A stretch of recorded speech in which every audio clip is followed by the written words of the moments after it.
శ్మశానంలో ఆయన కూర్చోపోతే ఉగ్రభూతాలు వచ్చి ఓళ్ల మీద పడిపోయి ప్రజల్ని సత్కార్యాలు చెయ్యనివ్వమని అక్కడ కూర్చుని తాండవం చేసి వాళ్ళని కూర్చోబెడతాడు.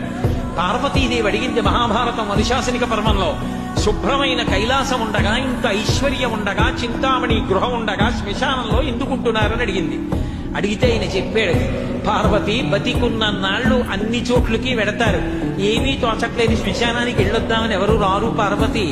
నేనంతవాణ్ణంటాడు, పొడుగ్గా ఉన్నానంటాడు, తెల్లగా ఉన్నానంటాడు, పండితుణ్ణంటాడు, పద్యాలు నాకు నోటికొచ్చంటాడు, ఉపన్యాసం చెప్పగలనంటాడు, నాకు పాటలు వచ్చంటాడు, నేను నాట్యం చేస్తానంటాడు, నేను అధికారినంటాడు, నా దగ్గర డబ్బు ఉందంటాడు, నేను పాట పాడగలనంటాడు. ఇన్ని ఉన్నాయనుకున్న వాడిలోంచి ఊపిరి బయటికి వెళ్ళిపోయిన తరువాత వాడిని తీసుకెళ్లి 4 కొత్త కర్రల మీద పడుకోబెట్టి చాప చుట్టి తాడు కట్టి పైన నూలు బట్ట కప్పి తీసుకొచ్చి అన్నీ తీసేసి కర్రల మీద పడుకోబెట్టి కాల్చేస్తుంటే జీవుడు లేచి నిలబడి పుర్రె పగిలిపోయిన తరువాత కన్న కొడుకు కూడా స్నానం చేసి వెళ్ళిపోతుంటే చీకటి పడిపోయాక, అయ్య బాబోయ్ చుట్టూ ఉగ్రభూతాలు, నా వాళ్ళన్న వాళ్ళు లేరు, వీళ్ళని నమ్ముకున్నాను, ఒక్కడు లేడని ఏడుస్తుంటే నేనున్నాను రా అని చెప్పడానికి నేను కూడా లేకపోతే చచ్చిన వాడు 1000 మాటలు చచ్చిపోతారని అక్కడ ఉన్నారు పార్వతి, నా కర్మకాలక్కడ లేనన్నాడు.